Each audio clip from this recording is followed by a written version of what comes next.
December 7th, 2016. This is Dan Olmsted, historian with the National WWII Museum. Today I am in Sarasota, Florida. Sir, what is your name, please? Edward Willette. Edward G. Willette. And Ed, where and when were you born, sir? I was born August 1st, 1924 in Chicago. Did you grow up in the Chicago area as a child? I grew up in Chicago area up until the time I graduated high school. Well, tell me a little bit about your childhood. Any brothers, any sisters? I had a sister who passed away a few years ago, but that's it. We lived in Forest Park, Illinois. And what did your father do for a living? My dad was a salesman for the Board and Milk Company. And you had a chance to go to school. Where did you attend school at? In Forest Park grade school and in Maywood, Illinois, Proviso High School. There was only one Proviso at that time. Today, I understand there's two of them. Any interest as a young man? Any hobbies? Hobbies. Yes, I would say music. And it continues to this day, but not as much anymore. Did you play an instrument? In grade school, I played clarinet and saxophone. And then when I got in high school, I played sax on the football field and bassoon in the concert band and concert orchestra. Okay. So, on December 7th, 1941, when the Japanese attacked Pearl Harbor, you would have been 17 years old. Yeah, that sounds about right. Do you remember that? Oh, yeah. What did I was sitting in a hamburger place where all of us teenagers, and it seemed to me it was morning, like 11 a.m., and we were sitting there in this place in Forest Park, and we heard the news on the radio, and that was the first we heard of it, and from then on, who knows? Yeah. You knew things were going to change, right? I think yes. The net result was that we geared up more or less for, I was a senior at that time in high school. I think that was the senior. And for example, I started to take courses in high school on dot dash, Morse code? Morse code and everything, figuring that if I got into the service, I could get into the Signal Corps. It's a pretty smart move. So anyway, that, and then there was a couple other things that I remember too, because I took in high school there, we had in our gym, we had the athletic equipment of the type the Army used. For example, like poles that ran across a room and you had to hang by your arms and move across from one place to another, things they never had prior to announcement of this war going on. So this was all things that were there. And then, of course, in my senior year, I didn't know it at the time, I guess it was the government, which wasn't our knowledge, just came in and gave us all a test. Now, there were about 1,000 kids in our class, 500 maybe, were boys. The draft board, whatever you want to call it, the second week in June, okay, which I did. And then I remember, I don't know if it was a week later or so, packing up and going to a camp in Michigan where we were inducted into the service, and I presented this. I got a certificate as a result of this test that I was supposed to show to anybody that inducted us into the service, and with that, they automatically then sent me to Camp North, Camp Hood in Texas. And that was basic training, and I didn't know why. And I found out everybody in North Camp Hood, except for the officers and sergeants, etc., were bound for college at the government's program. So it would have been the ASTP, ASTP program. Army Special Training And Program. when we were finished with that program, Well, let's back up for a minute. A basic, though. Your experience at basic training, did you find the Army difficult, challenging? Did you adopt a military discipline? No, it was interesting. Let's put it that way.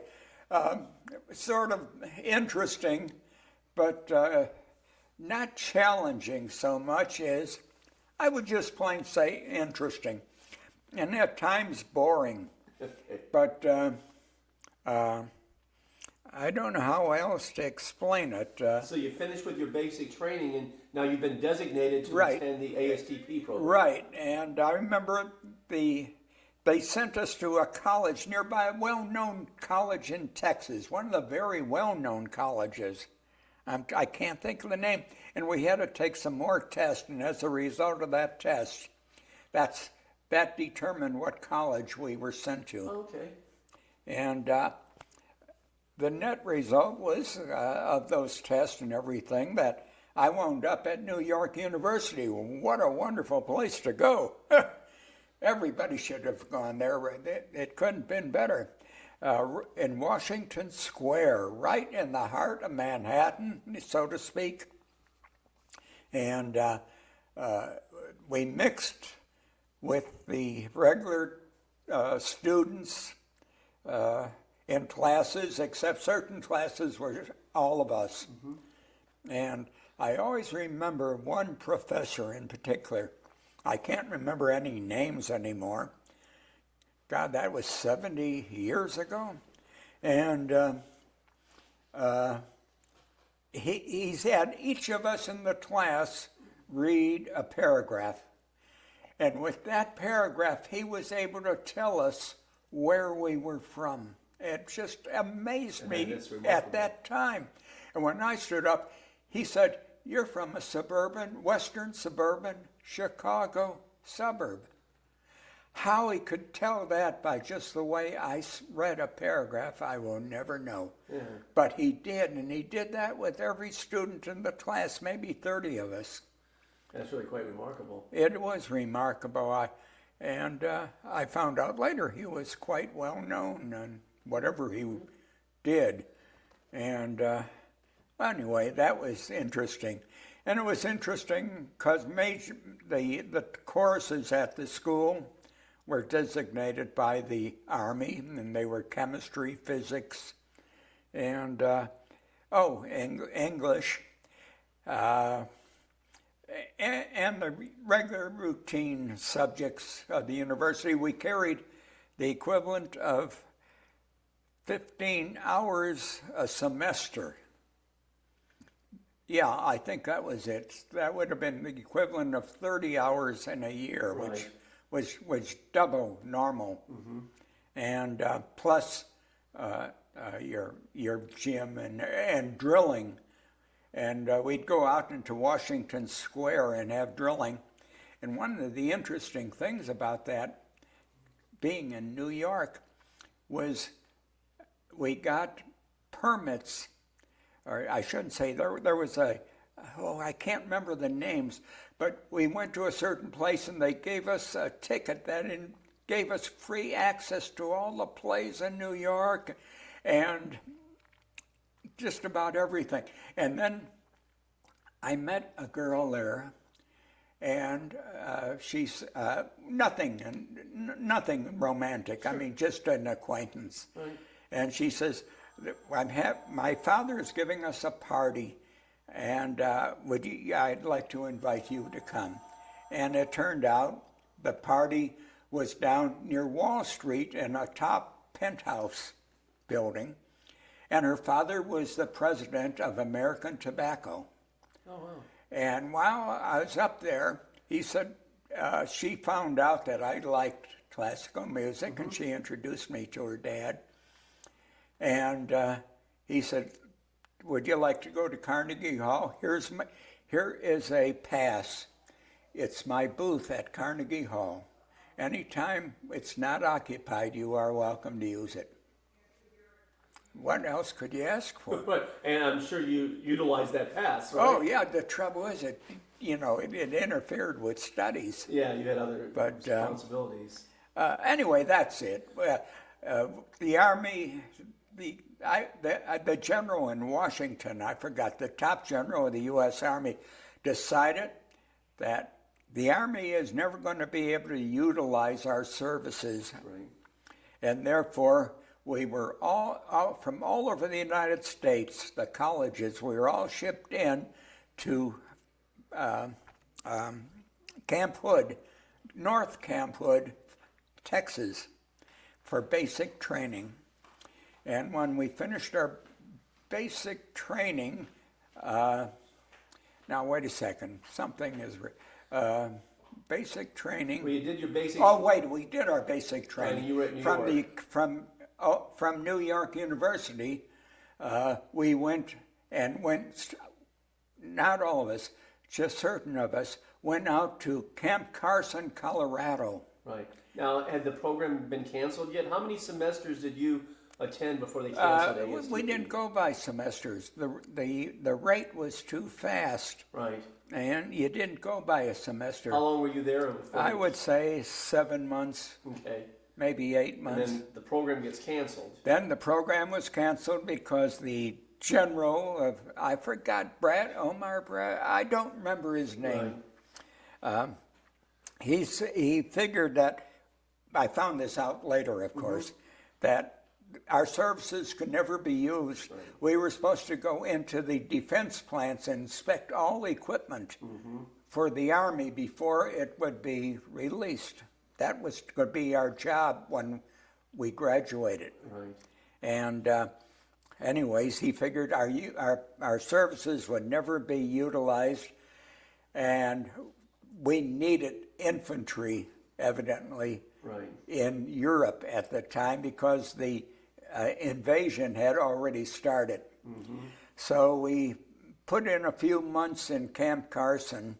And this was more extensive infantry training, Yes, right? we thought we were going to be mountain troops because we were in the mountains. Yeah, right.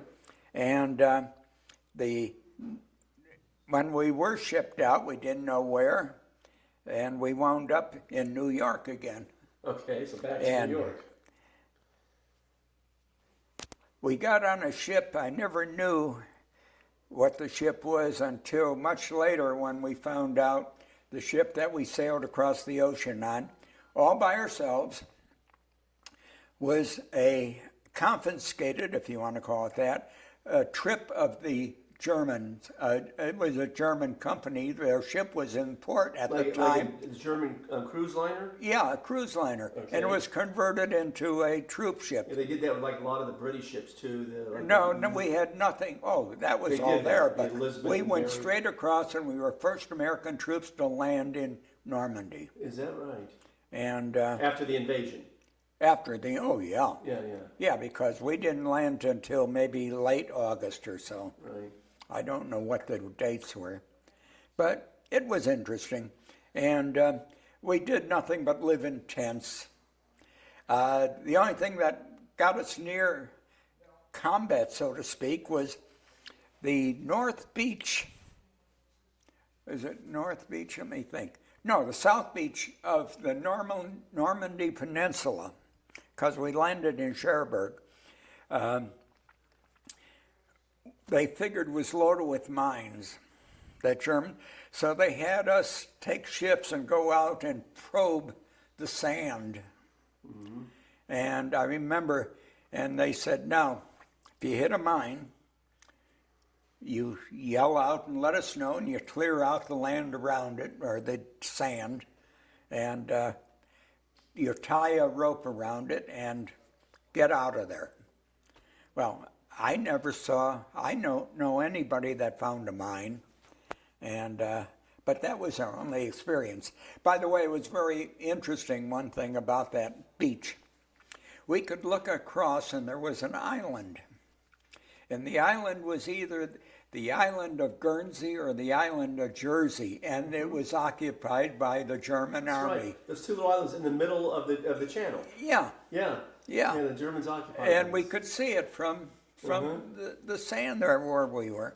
But that's as close as I know that we came at that time to the Germans. And what, have you been assigned to a unit at this point? Oh, yeah, we're all, I was Company E. I forgot to tell you when I was in training. I became a mortar gunner, first gunner on a 60 millimeter mortar. And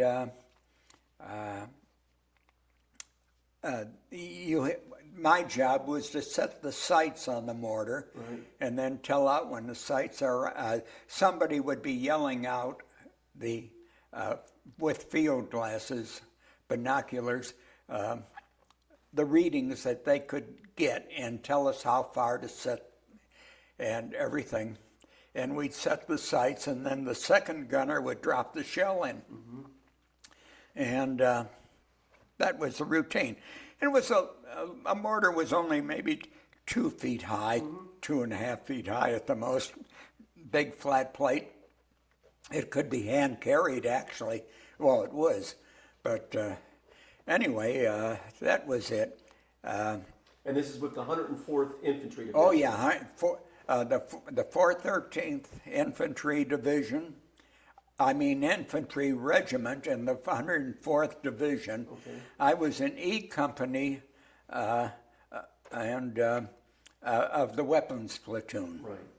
And the Weapons Platoon at that time, I think it was 2 mortars or 3 mortars, and I'm confused, and 2 machine guns or 3 machine guns. That was it. That was the weapons company. And there were then, that was a weapons platoon. Then there were 3 other companies, which were rifle companies. Well, we got on our way, and we didn't know where we were going. Off of Normandy, the Allies had cleared Normandy by the time we were ready to move, or that's when we got our orders to move after it was cleared. And I don't remember, I don't remember if we were on a train or trucks. It must have been trucks. I remember going through a famous town in Normandy where bombs were laying all over the tracks that we had dropped that never exploded. And but continuing on from there, we went up, and we were the first Americans to arrive in Brussels, Belgium. Okay. And I remember that's where I first saw Mannequin Piss, the famous statue in Brussels. And but by that time, the English or the Canadians, I didn't know it, but we were the only American division put into the British Second Army. Now, I never knew it at that time, but we continued on and got into Holland from Belgium. And I don't remember. I remember the first time I had to line up our mortar was because they thought some Germans were in a hill to our left, and we were going north into Holland, and we were putting some shots up into the hill because they thought that somebody might have been up there looking at our movements. And then I met a bunch of Canadian troops, I think it was, who were just coming back from the so-called front lines. And I got talking to them about what it's all about. And from there, we continued north, and we started moving at night. We were getting near, and we were in Holland. And I remember we crossed a river or two or something, a town called Breda, Holland, and continuing on. And I found out much later, after I was out of it, that our objective was Amsterdam. And not Amsterdam, I'm sorry, it was Rotterdam. Rotterdam, because the Army needed another port for landing equipment, and Germans still held Rotterdam. And we were proceeding then in a line towards Rotterdam, and we hit an area, I should say we were traveling at night. I shouldn't say traveling, marching at night, going north. And I remember we were hitting an area where all of a sudden we got explosions going on over our heads. They were, what do they call Buzz bombs? Huh? The buzz bombs? But not buzz bombs, no. These were shells that exploded Artillery before shells. they hit the ground. Okay. Artillery shells that explode. I forgot what they call it. Anyways, these things were going on, but they didn't seem to hurt anybody within our outfit. I'm sure they did plenty of damage in some of the others. Anyway, we continued on, and I remember we got up into a flat area, and it was soggy. And we were told, okay, this is nighttime now. Right. And we were told, dig in because daytime's going to be coming up shortly and we don't want to be exposed. Oh, I forgot something. My first experience at viewing Germans. We got word that a German's scouts patrol was coming down the ditch. Let them go through. Hide, don't let them know you're there. Which I did. I could see them. It was nighttime, and I don't know how many there were, but they kept on going. We didn't do a thing. We just was hush. And then...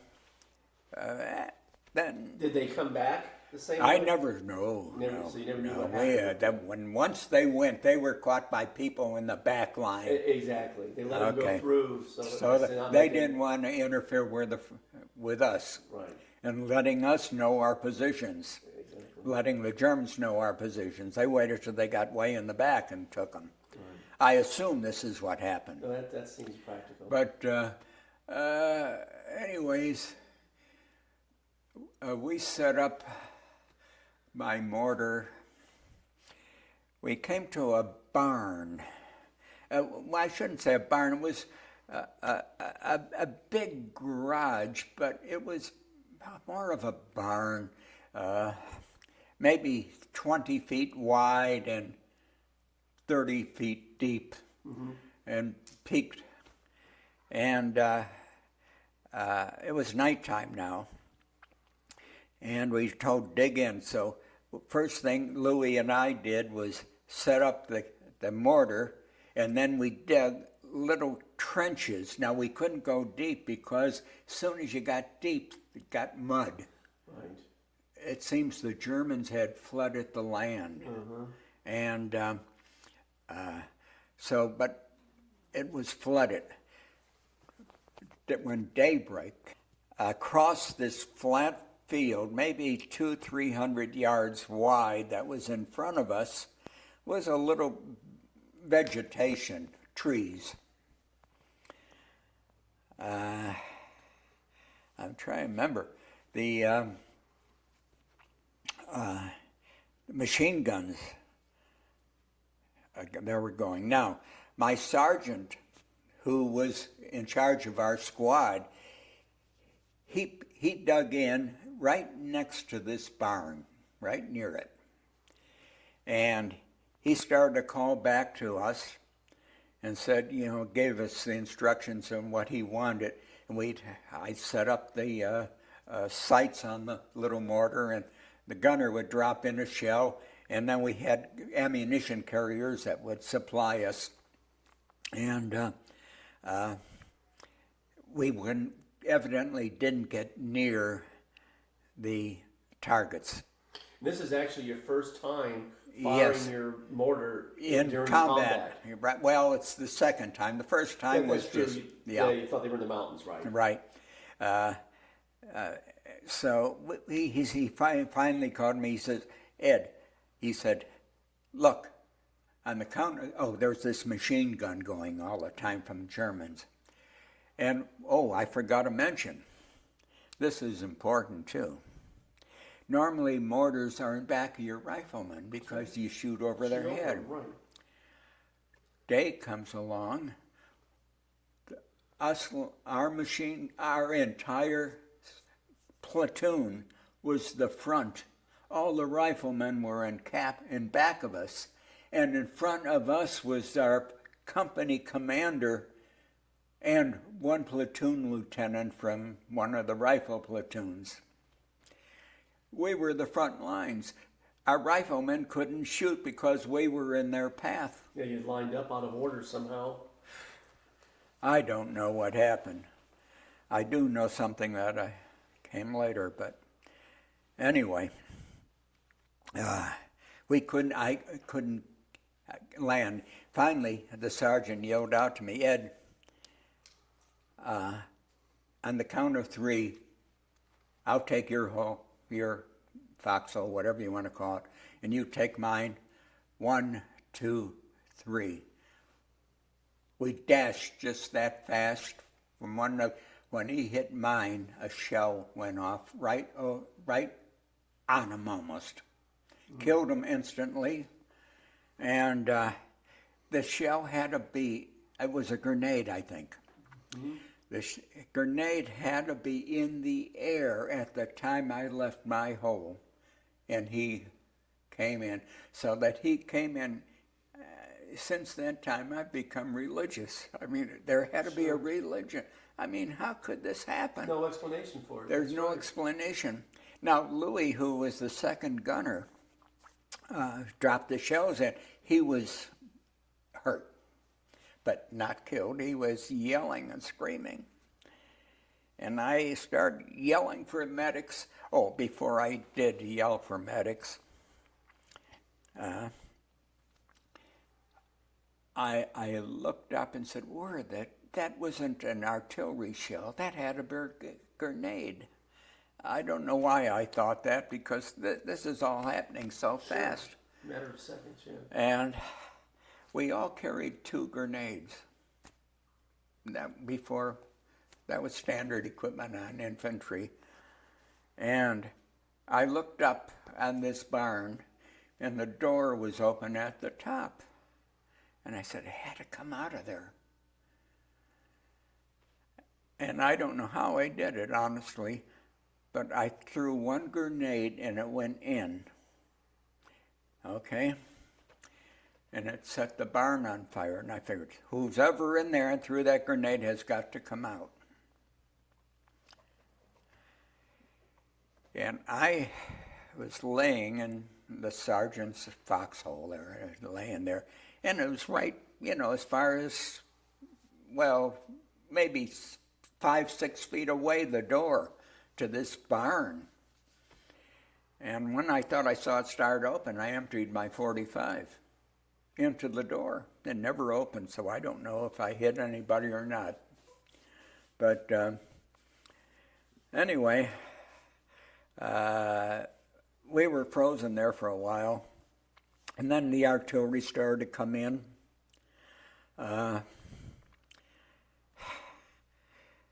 I remember one of the infantrymen in back, the rifleman, yelling to us up front. He says, "Captain," I forgot our captain's name of who was in front of us. Right. I says, "The general wants," he relay it, "the general wants to talk to you." And I can remember the captain yelling back, "Tell him I can't get out of my position. I'm trapped."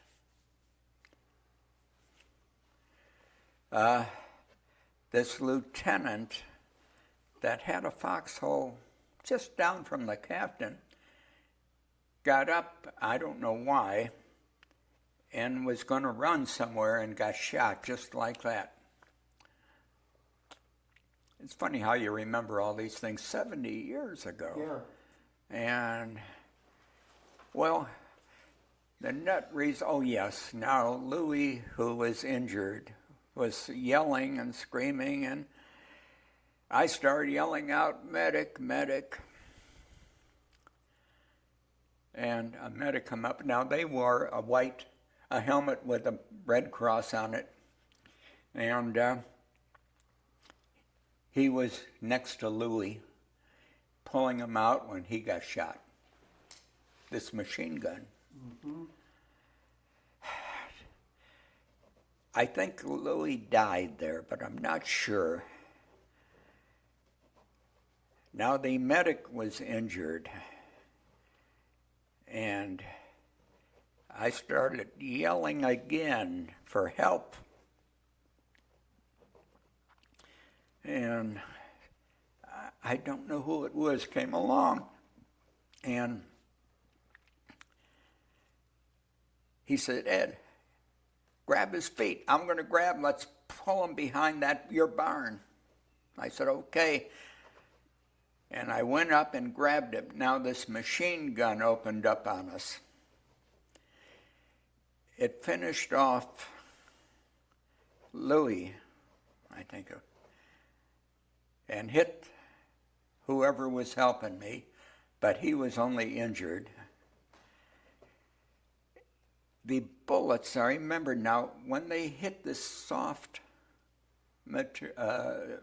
dirt, sort of a splash. Right. I don't know how to describe it. When it came to me, it seemed to stop.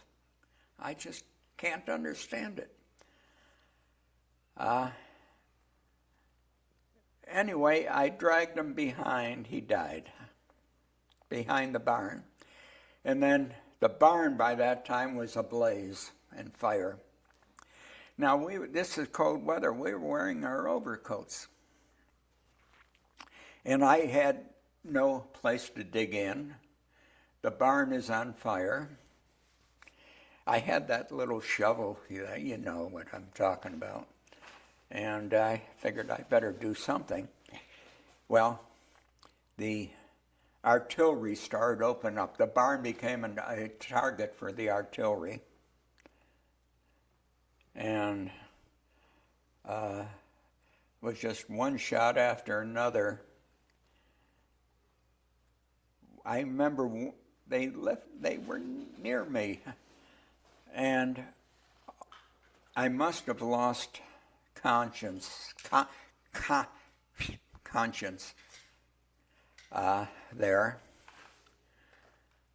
because when I woke up in a barn way behind with two first aid men or medics who were carrying me, put me into this barn and said, "Stay there until we come back." And that's as much as I know of that battle. Then, I gotta say,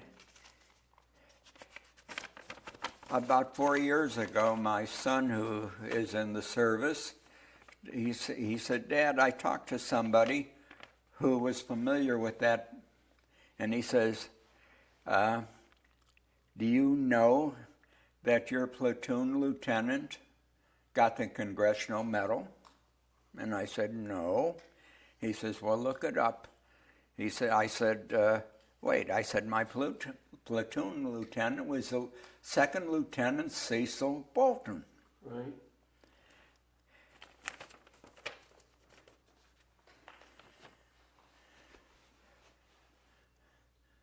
Yeah. He's the one that got me out. Medal of Honor citation. Leader of the Weapons Platoon of Company E. Right. 413th Infantry. Right. November 2nd, 1944. Saved your life. Yep, that's right. If it wasn't for him, I couldn't be here. But what about the hearing? How did that? Oh, when I got unconscious, the shell blew up. So you were not conscious when the shell actually blew up and I took out don't your know. hearing? I Yeah. don't know. All I know is when I came to, I never heard. It was just loud ringing in my head. Well, okay. And both ears, it was just loud. And it was driving me nuts. There was nothing I couldn't think, do anything except the noise. And it wouldn't stop.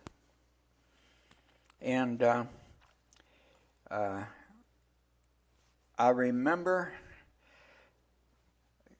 the medics taking me by our commanding general because I was the only survivor of that. He wanted to know what had happened, evidently, but I couldn't hear him really, understand him or anything. And his name was Terry Allen, General Allen. He used to be commander of the 1st Division in Africa. Okay. And then he got our division. And I guess he told the medics, take him to the hospital or something. Well, I don't know how I wound up on a train. I don't know where we got it or anything. But my Lieutenant Bolton was in the bed, or a bunk, whatever you want to call it, cot next to me. And we both went back to Paris on the train and wound up in the 203rd General Hospital, which was called the American Hospital before the war. I stayed in the hospital, and they discovered that my eardrums had been broken, shattered. Now, it made sense on my right ear because I knew my right eardrum had been weak, and I actually didn't think that the Army would take me, but they said my eardrum was whole. So it had been weak, and this blew it out. Right. And this one was broken. And So you had no hearing at all then? yes, I did have hearing, but you had to talk real loud. And in other words, like right now, I have no hearing. Sure. But if I take my hearing aid out, I can hear through this ear, but it's got to be much louder. So anyway, So you're recovering in the American I hospital? recovered at the 203rd General Hospital in, I think it was called the 203rd, in Paris. And after about a week there, they sent me to a recovery place. It was a place south of Paris. Got a big, beautiful estate. Glass windows, what do they call those things? Like a palace, a castle? Yeah, like a palace, but it's had another name. And I was there for about a week in rehab. And then that sent me into the 3rd Repo Depot in Belgium. Mm-hmm. And I thought, well, I'm going to join the 104th again. No luck. Thank God. The 104th wound up in the 9th Army. The 3rd Repo Depot was for the 1st Army. I was in the 1st Army and didn't know it then. And I forgot. Anyways, the Repo Depot gave us, while we were waiting to be reassigned, oddball jobs. And this is where the Army got interesting for me. Okay. One oddball job. Wait, I got to think which one. Well, buzz bombs started to come around.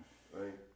And I remember being in an office, I don't know what I was doing, and this had to be in Belgium.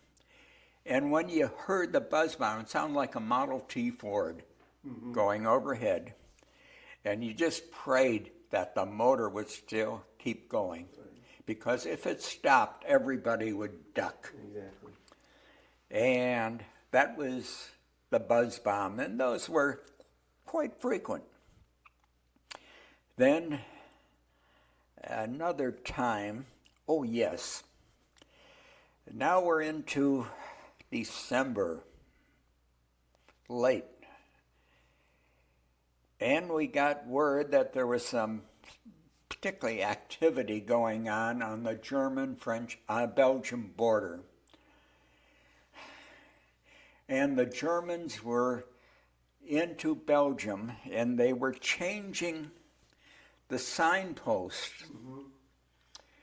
And I and another fellow were told, I want you to go into this sector, and here is a map of the area, and I want to make sure that all the every little dirt road had a sign pointing to towns. Right.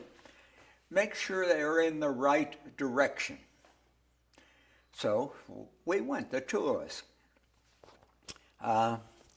And I think we might have found one or two, which, whether it was the Germans that did it or not, we don't know. But I remember we stayed in a barn in a hayloft to sleep at night.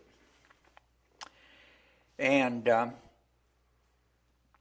woke up the next morning. I walked out the door of the barn. It's a little country road, and there's this guy walking along with a bicycle next to him. It looked like he belonged there. And as he was walking, I don't know why, but remember, it's fairly cold. But I looked at him, and I looked at his neck. It was clean above a certain point, and before that was pure black. And something made me then look at his rest of him, and his pants didn't quite cover his shoes. They were paratroopers' boots, German black boots, snug, paratrooper boots. So we both of us then said, hey, we got to do something. Well, we yelled at the guy, stop, and he kept walking. Now, I don't know why, but I carried what they call a burp gun. Mm-hmm. You know, it's like a cheap machine gun. Right. And I put a shot over his head, and he stopped. We came up to him, looked at him. Now, I didn't know enough to check his dog tags if he had them. But we said, now what do we do with him? He didn't speak English. And there's a little village over there, so the two of us walked him at gunpoint over to the village and turned him over to the Burgermeister, or whatever you call the guy, and said, here, we don't know who he is or what he is, but I think he's a German. Exactly, not an American. Not American, not Belgium. Right. And I said, you take care of it, because I got a hunch he'd be shot by them. But I don't know. Okay. Well, you couldn't go anywhere with them. No, we couldn't, because we were on an assignment. Exactly. Now, about this time, maybe it was a day or two later, January 1st comes along. And we hear some aircraft overhead. Oh, by the way, we used to hear swarms, look up and see hundreds of airplanes, bombings going overhead. Yeah, the 8th Air Force. The 8th Air Force was going. And anyways, but this sounded different. So we walked over to where there was a bunch of other Americans, and it was a barn. And they were all climbing up on a ladder to get on the roof of the barn. See. So we did the same, the two of us. We crawled up there and looked, and we watched our first dog fight. Oh, wow. And it was Thunderbolts, which I recognized, and Germans. And we only saw one plane crash. Unfortunately, it was a Thunderbolt. Yeah. And anyways, that was it. That was the adventure for that day. Right. I don't know, we reported back again to the 3rd Repo Depot. And So the 3rd Repo Depot, you're staying there and basically just doing whatever came available or whatever needed to be done. yeah, which wasn't assigned to anybody. Right. And another time, we were to go out, oh yes, now this is after January 1st, as I remember it. We were told to that the Germans had made a breakthrough, and they were fleeing, and we wanted to make sure that they would be, the Americans would be fleeing, and then they wanted to be sure they were fleeing in the right direction. So they assigned 2 of us again, and we had a Jeep. And by the way, it had snowed quite heavily. Yeah, you're talking about the winter of 1944-45, Yeah. which was a severe winter. Yeah. And anyway, what troops we did see, which were just very few, stragglers basically, we pointed them in the right direction. But we got stuck. Your Jeep got stuck. It's stuck in the snow. And we didn't know what to do. And then some tanks, American tanks, came. And they stopped when they saw us. And don't ask me why. And I said, we're stuck. He says, we'll pull you out in a hurry, which they did. And about that time, some more Americans came across down this road. And some of them were medics. And don't ask me why. They stopped and looked at me, said, they stuck a thermometer in my mouth and says, you have pneumonia. And how they knew that, because what's the difference from a cold? I was running a high temperature. I wound up just outside of Brussels in a, what do they call it, nunnery? Or Like a monastery? A monastery. And I remember my cure for pneumonia. Never forgot it. Every 2 hours, got a shot of scotch.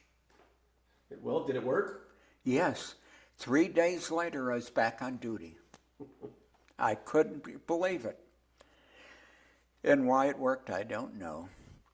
But it did.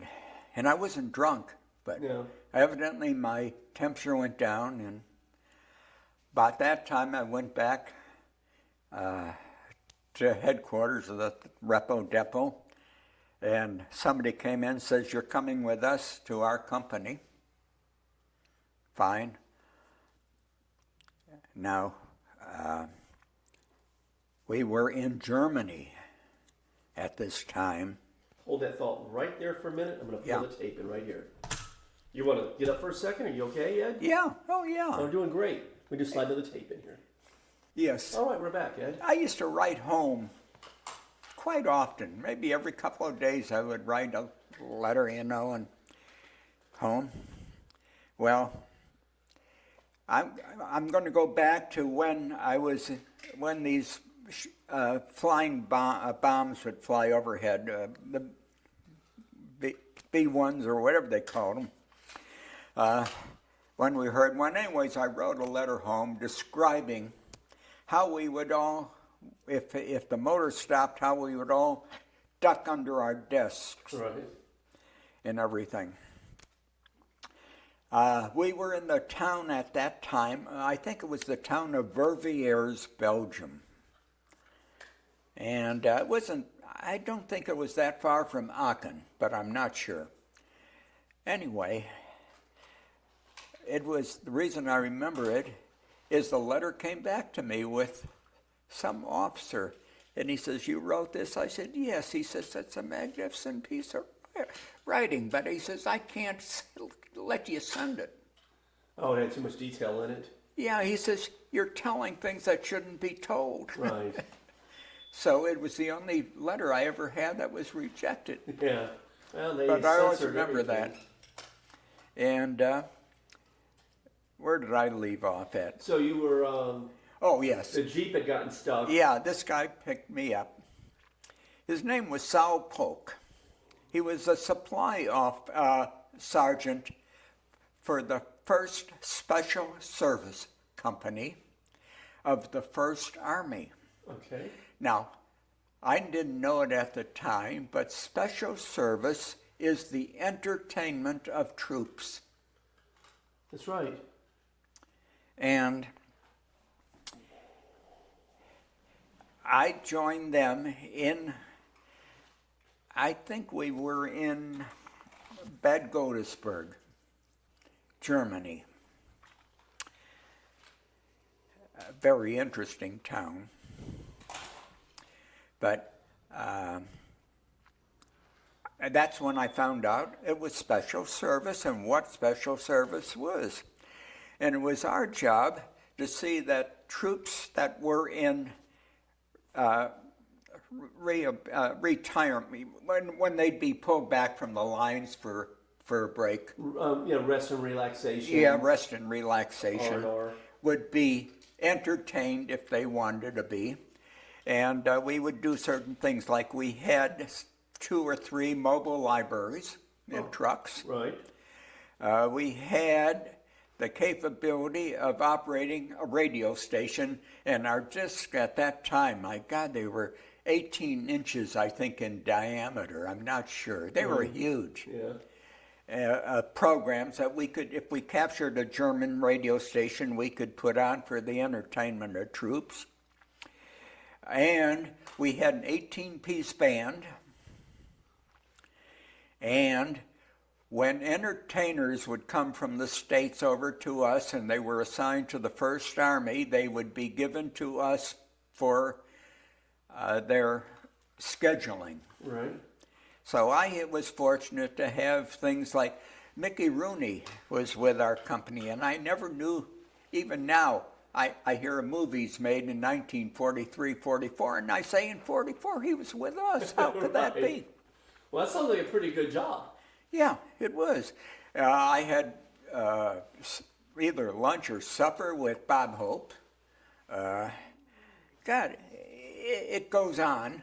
And my job was, I don't know how to classify it. It was to see that there was entertainment available and find out what troops were going to be coming back and where they would go. And it was my job to see that something was done to entertain them. Yeah, provide them with something to do to get their mind off Right. of the war. And it's a funny thing. This 1st Special Service Company reportedly had 1 officer. I never met him. I never saw him. It was all run by enlisted men. Yeah. Oh, I forgot something else. Very important. Not important, but very interesting. Way back when we were back with this Repo Depot, as I remember it. No, I'm sorry. That isn't when I was with this outfit. Now, we had crossed the Rhine on a makeshift bridge over the Rhine River, as I remember, and then went up north from the bridge and started to go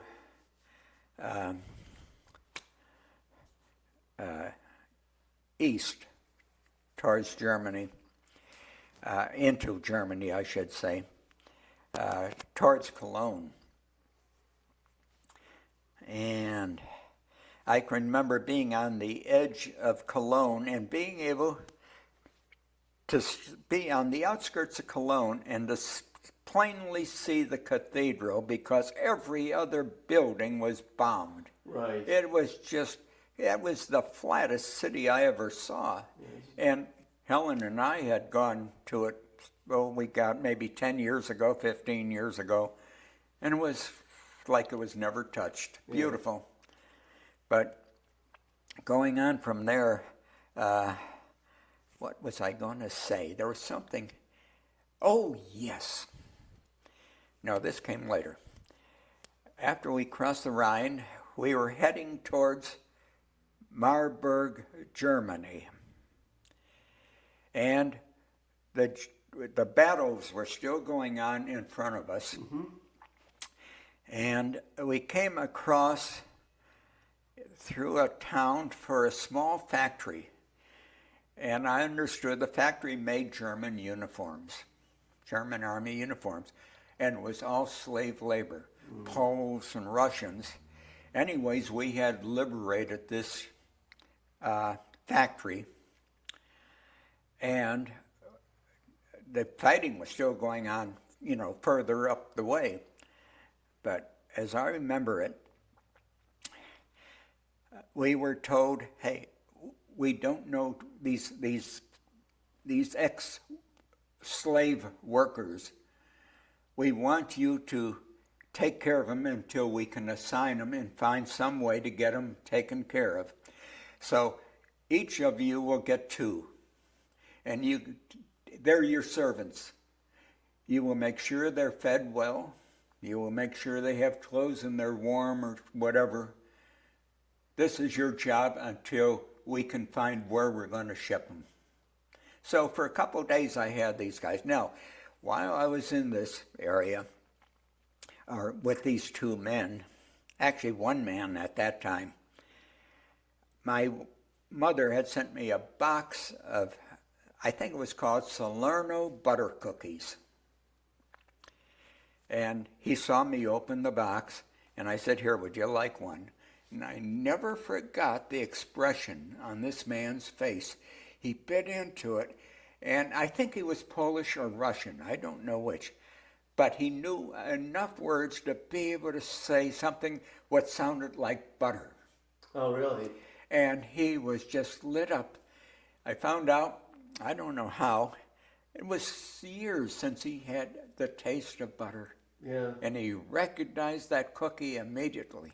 Right. And it just amazed me how the expression on his face, I never forgot it till this day. Anyway, eventually, a day or 2 later, trucks came by, American trucks, put them all on it and hauled them off somewhere. And meantime, they were our servants, so to speak. But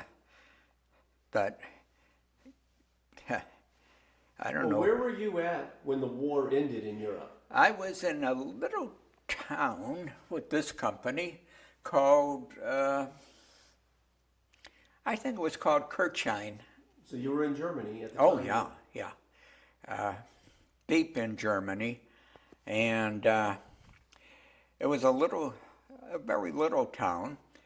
And it only had 1 tavern, restaurant and tavern in it. And the rest were, people didn't have country houses. No. Everything was in little communities. Yeah. So we had all our food and everything prepared by the German in the kitchen there of this tavern and served to us. And this is when I was in the special service, and it was great. So the war ends. Well, the war hadn't ended yet. Okay, so that's where you're at, though, special services, when the war ends. Yeah, and when the war ended, I was in special services.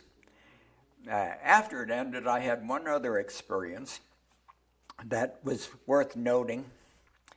I don't know why, but I think I wanted to get to Frankfurt or somewhere because I was to see about some troops or some people to entertainers, and if they would be good enough to come to us and entertain, they will get paid and everything by us.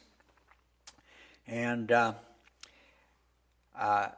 we had 2 or 3 Jeeps in our company at that time available, but they were all taken, library and this and that, and yet I wanted to get there.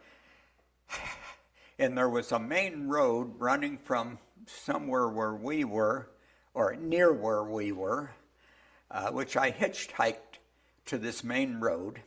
And then American trucks would be going down all the time, supply trucks all the time. So I'm there, and I was going to flag one down to get us to take me to Frankfurt, or if they're going that way. So a stream of cars, old Chevys, comes by and stops. Now, I wasn't hitchhiking, but I was standing there in uniform and everything. And man said, "Where are you going?" In English, broken English. And I says, "Frankfurt." And he says, "Get in, we'll take you." Yeah, I get in the back seat, and there's two in the front seat, a driver and a Russian officer. And he must have been high. Now, I was with a buddy, by the way. So there was three of us in the back seat, my buddy and I, and the other one was the interpreter. Okay. And the front seat was a driver, and this one, he was a general. Yeah. A Russian army general. They asked me, "Well, where are you going?" I says, "Frankfurt." They said, "Fine, we go to Frankfurt. We are meeting with your General Eisenhower." Oh. Now, all the way, this general would turn around and speak to the translator and say, "Ask him, or were we tired of the war? Did we want to go home?" All that sort of thing. What kind of life did we have at home? Yeah. Everything about how anxious were we to get out of here. Yeah. And that took us all the way to Frankfurt. Hmm. So I had a ride by a Russian general. Yeah, it sounds like, that's a great way to end the war, isn't it? Yeah, it is. And because you know the general told his driver to stop and pick up this American. yeah.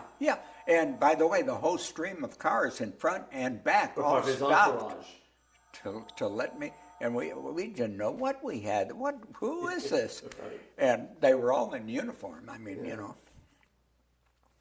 So, anyway, that was the last great experience. Well, maybe one other. I had 60 points when the war ended. 85 points, I think. 80 points got you out. Yeah. I had 60. I was transferred into South Germany, a very famous town.